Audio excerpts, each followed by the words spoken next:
My coworker built his career on my stolen work. I trapped him with fake data that sparked a massive lawsuit and destroyed his entire life.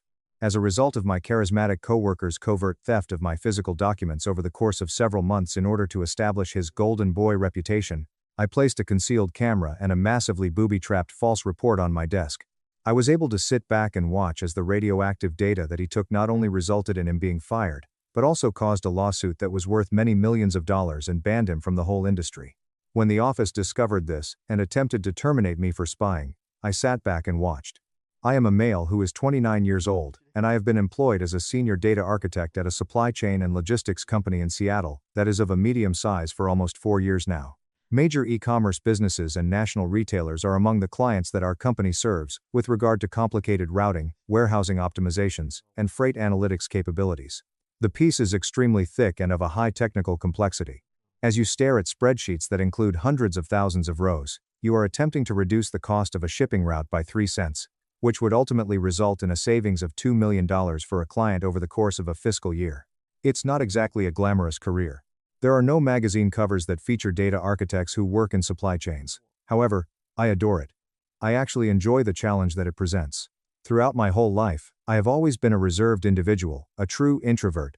I do not participate in the water cooler gossip, I do not play on the corporate softball team, and I do not participate in the happy hours that are held with the employees at the office. After coming in, I put on my noise-canceling headphones, I construct analytical models that are immaculate, and then I leave before going home. For as long as I can remember, I have held the belief that quality work speaks for itself. It is one of those contemporary, horrific open-plan notions that we have in our office. There are no walls, no cubicles, and no privacy is available. When you are seated, the frosted glass separators that separate the long, continuous white desks that are separated from one another fall just short of reaching your chin. I have my desk tucked up in the extreme back corner, next to the exit for the fire department. The reason I particularly chose this location is because I despise it when people stroll behind my monitors. My ability to concentrate is greatly enhanced by the seclusion. Nevertheless, as I would soon discover, it also produced the ideal blind spot for me. 2 years ago, management made the decision to hire a new individual to work in our department. We'll refer to him as Julian, 31 years old. The individual was a social genius, and if I had to use just one word to characterize Julian, it would be chameleon. His technical talents were, at most, poor, and he was not particularly intelligent. Nonetheless, his gift was that he was able to make everyone fall in love with him. Julian was the owner of the office from the very first week he was there. Monday mornings, he would bring in artisanal pastries that he had purchased from a bakery located across town. He committed the names of the children owned by the receptionist to memory. He was well aware of the sports teams that the directors considered to be their favorites, and he would casually bring up statistics during morning chats. When he spoke to you, he had this effortless way of making you feel like you were the most important person in the room. He was charming, he was perfectly dressed, and he had this way of making you feel at ease. At first, I had a genuine attachment to him. On sometimes, we would go out to eat breakfast. When he came by my secluded corner desk, he would lean against the glass divider and inquire about my weekend. He would grumble about the horrible coffee that was served in the break room, inquire about my dog, and most importantly, inquire about the projects that I was currently delving deeply into. My assumption was that we were genuine pals. I had the impression that he was merely a pleasant and inquisitive individual who was attempting to become familiar with the intricacies of a complicated sector. A gradual onset of the nightmare occurred approximately 10 months ago.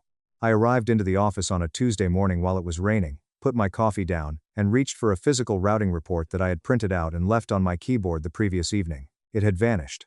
The thought occurred to me that I might have left it on the tray, so I checked my drawers, looked under the desk, and even went to the common printer to see if it was there. None of it. I reasoned that the late-night cleaning crew may have swept it into the recycling bin when they were mistakenly cleaning. Although I was irritated by it, I simply reprinted it, handed in my results, and carried on with my life. After a period of 3 weeks, it occurred once more. For this particular instance, it was a full variance analysis for the third quarter for one of our most important national retail clients. During the course of the 12 hours that I had spent constructing the model, I had printed out a paper copy in order to handwrite some specific margin comments before digitizing it the following day. It's gone. They simply disappeared into thin air. Upon inquiring with the janitorial personnel, they declared that they never touch documents that are sitting on desks. Had he seen anything? I inquired of my neighbor, who worked at my desk. When it happened for the third time, It became more than just a little annoyance. The warehouse audit packet was enormous, consisting of 40 pages. I had been working on the analysis for a total of 2 weeks in a row. Because it was a physical draft that was covered in my own personal shorthand annotations, I was unable to simply press the print button once more. Days of labor were lost by me. In order to reconstruct my notes from memory, I was required to remain at the office until 2 a.m. for 3 consecutive nights in a row. I was completely spent, I was consuming caffeine in quantities that were dangerously close to being toxic, and I was beginning to seriously question my own sanity. Was I going completely insane? When I was in a condition of confusion, did I bring these documents home with me and then dispose of them? Following that, the encounter that broke my reality occurred. It was an all-hands meeting on behalf of the department. A man named Marcus, who was the director of our department, was standing at the front of the room and talking over the quarterly victories. He was a kind and straightforward individual. It was the identical warehouse audit that I had been working on, and he clicked on the next presentation, which showed a large logistical revamp for a key client. Marcus gave Julian a big smile and gestured in his direction. "I want to take a moment to specifically highlight Julian's phenomenal work on this account," Marcus said. Julian really stepped up. His analysis on the asymptotic cost reductions in Sector 4 was frankly brilliant. The client was blown away. My respiration came to a halt. Before long, the room began to spin. Cost reductions that are asymptotically occurring. My phrase was just that. That was the exact definition of my hyperspecific language, which I had used in the 40-page packet that I had misplaced. I focused my attention on Julian. He was soaking up the adulation from the audience while he was doing this lowly, aw shucks way of nodding his head. When he grabbed my attention, he smiled warmly, winked at me, and then mouthed, "Team effort." I was experiencing a bodily sickness. It was as if a freight train had hit me with a betrayal. In no way was he a friend. The parasite that he was. I can't count the number of times he came to my desk to chat and inquire about the project I was working on. He was conducting reconnaissance. He was treating my desk as if it were his own personal smorgasbord, waiting for me to accomplish the heavy lifting so that he could sneak in after hours, steal my physical manuscripts, retype them, and present them as his own original work of genius. I did not lose my cool. During the course of the meeting, I restrained myself from getting up and yelling at him. Throughout my life, my father, who is now retired from the military, instilled in me one fundamental principle for navigating conflict: never respond. Respond at all times. Rather than being a tactical action, reacting is an emotional one. I went back to my work, where I stared blankly at my displays, and I made the decision right then and there that I wasn't going to merely expose Julian. I intended to completely destroy him in every way. A significant number of individuals who have left comments have inquired as to the reason why I did not simply store my records in a drawer or rely solely on digital files. Before submitting the final digital version of the document, management strongly encourages the use of physical markups in our particular workflow model. For the purpose of warehouse routing, we make use of enormous blueprints in the form of architectural drawings, which are considerably simpler to annotate by hand. Additionally, filing cabinets that lock are not provided to us at our desks. Instead, we are given open trays. Because I imagined that I worked with grown-ups who were professionals and not with corporate robbers, I never considered the possibility of requiring a lockbox. If I were to simply walk into human resources and accuse the office golden boy of stealing, I was well aware that I would be laughed out of the room entirely. At that moment, Julian had everyone firmly grasped in his grasp. If I did not have concrete evidence that cannot be refuted, I would appear to be a resentful and envious coworker who is attempting to undermine a rising star. A smoking gun was what I needed. The first thing I did was go online and get a high-definition wildlife trail camera that was quite small. It was built to be attached to a tree in order to capture deer, which meant that it was motion-activated, fully silent, did not require Wi-Fi, and branded each and every frame with the precise date and time. It set me back $65. I brought it into the office in a concealed manner, concealed within my workout bag, and positioned it in the ideal spot on the shelf of my workstation, sandwiching it between two thick and tedious accounting textbooks. In spite of the fact that it was almost undetectable, the lens provided an excellent wide-angle view of my entire desk. After that, I required bait. Nevertheless, I wasn't simply interested in catching him in the act of stealing. I wanted to make a document that was so poisonous that stealing it would irreparably damage him. Because if you look at the first letter of every sentence in the third paragraph, it spells out, "Liam wrote this." In a physical sense, Julian choked. While he sat there, his mouth moved back and forth like a fish that was about to die. After that, Marcus, who had finally developed a spine, intervened and provided the CEO with an explanation of the entire issue. It was told to him that the entire document was a honeypot that was designed to catch Julian in the process of stealing, as well as the camera, the metadata, and the thefts itself. Harrison was drenched with rage. It wasn't directed at me. Rather, it was directed at the fact that a scam had been going on in his firm for a year, and that human resources had allowed the office to turn against victim. Not 10 minutes later, I received a call to report to the primary boardroom. When I stepped in, I saw Julian looking pale, sweating through his fine suit, and even appearing as though he was about to throw up. At the very top of the table, Harrison was observed to be standing. Brenda from Human Resources was examining the floor. Harrison called out, "Liam," and his voice reverberated throughout the spacious room. "I have reviewed your security footage, I have reviewed your metadata, and I have reviewed your highly creative bait document. I want to personally apologize to you. You were failed by your management team, and you should never have had to play detective to protect your own labor." After that, Harrison was looking at Julian. There was no longer any warmth in his eyes. Instead, they were completely icy. "Julian, you are terminated effective immediately, for gross misconduct, intellectual property theft, and fraud. Security is currently packing your desk. You will hand over your badge, your company phone, and your laptop right now. If you ever contact anyone in this office again, I will personally see to it that you are sued into oblivion." Julian made an attempt to communicate. There was trembling in his voice as he attempted to turn on the charm. "Harrison, please, let me explain. The pressure was just..." Harrison yelled. "Get out of my building," he directed. The man who had harassed me and turned my coworkers against me, the golden boy of the company, was seen walking out of the boardroom while being accompanied by 2 imposing security officers. I watched him complete the walk of shame. When the door clicked shut, Harrison came back to me. "The senior architect position has been open for 3 months. Marcus tells me you've been doing the work of a senior for over a year. The job is yours, effective today. It comes with a 30% raise and your own private office with a locking door. Do you accept?" I was aware of a smile gradually spreading across my face. "I accept." 6 months have passed since Julian was removed off the premises, and in that time, his life has undergone a significant transformation. To begin with, the private office is a blessing in disguise. In terms of my mental health, the fact that I have 4 actual walls and a door that locks has been extremely beneficial. At the moment, I am in charge of a small team of junior analysts, and the rule that I adhere to the most is complete transparency. There is a clear attribution for every single piece of work. I will not allow anyone on my team to experience the same feelings of fear and hopelessness that I had. While it took some time, the social dynamics in the workplace began to recover. The environment underwent a seismic change after Julian was terminated from his position, and the truth about the Phoenix Initiative became widely known. The individuals who had shunned me suddenly became aware of the extent to which they had been influenced by Julian's charisma. A great number of individuals felt indescribably ashamed. The woman from marketing who had dubbed me a creepy stalker actually came to my office, shut the door, and apologized to me in a heartfelt and sad manner throughout our conversation. She stated that she had been influenced by Julian's magnetism, and that she had joined the bandwagon without being aware of the pertinent information. Her apology was accepted by me. In the hallways, the majority of the other people simply nodded at me in an awkward manner, because they were too embarrassed to address the issue properly. It didn't matter to me. At the same time that I was performing something that I enjoyed, I was making 30% more. But it is not the conclusion of the narrative.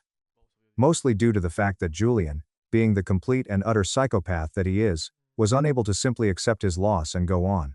I was reading a book on a Sunday morning at a neighborhood coffee shop around 2 months ago. I was there because I was there. A voice that I was familiar with said, "Well, if it isn't the director's favorite spy."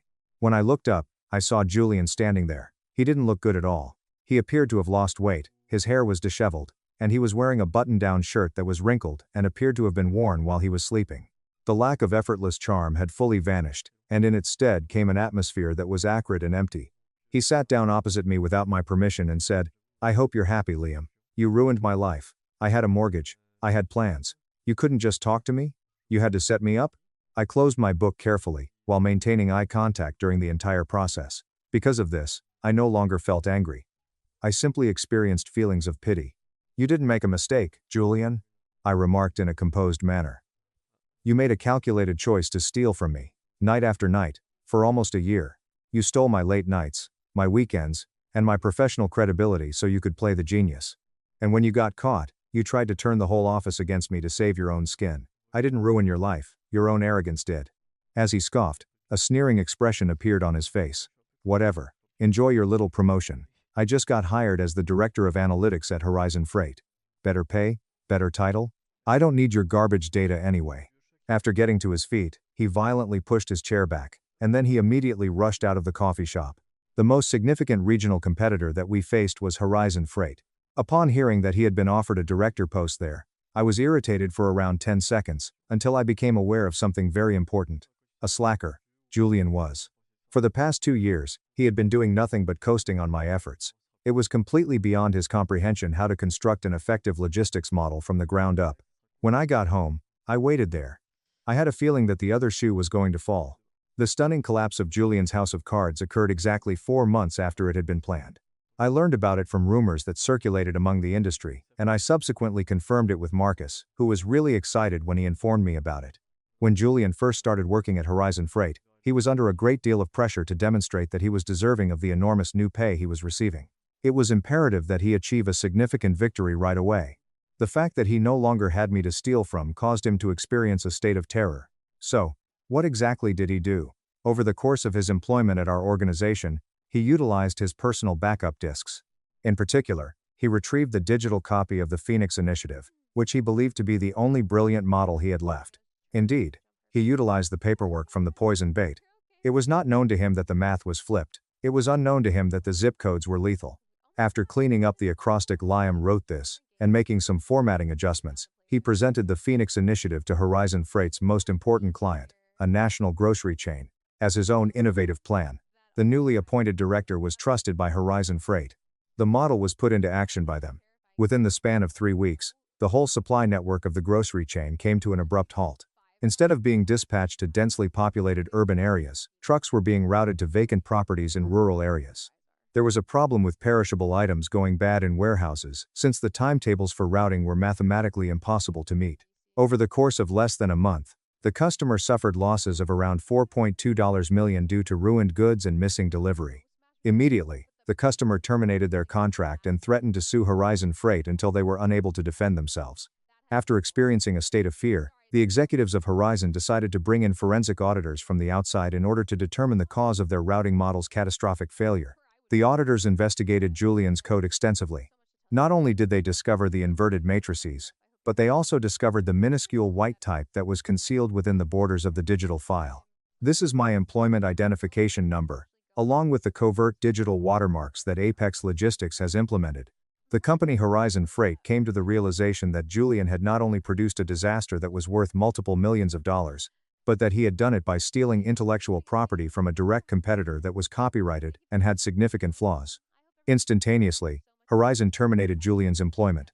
However, that was not the last of him. Horizon put Julian completely under the bus, in order to protect itself from the impending litigation brought by the customer. In a lawsuit, they accused Julian of committing fraud and sabotage against the company. As a result of the extremely close-knit nature of the logistics industry in the Pacific Northwest, the word quickly spread like wildfire. The story of the golden boy who stole a paper that was booby-trapped, utilized it at a competing company, and caused a $4 million meltdown, was told to every large company, every recruiter, and every CEO. A comprehensive blacklist has been placed on Julian. In his whole life, he will never again be employed in the fields of finance, supply chain management, or data analytics. According to the most recent information that I had through the grapevine, he was working as a shift manager at a retail electronics store, was facing the prospect of selling his condo, and was drowning in legal bills.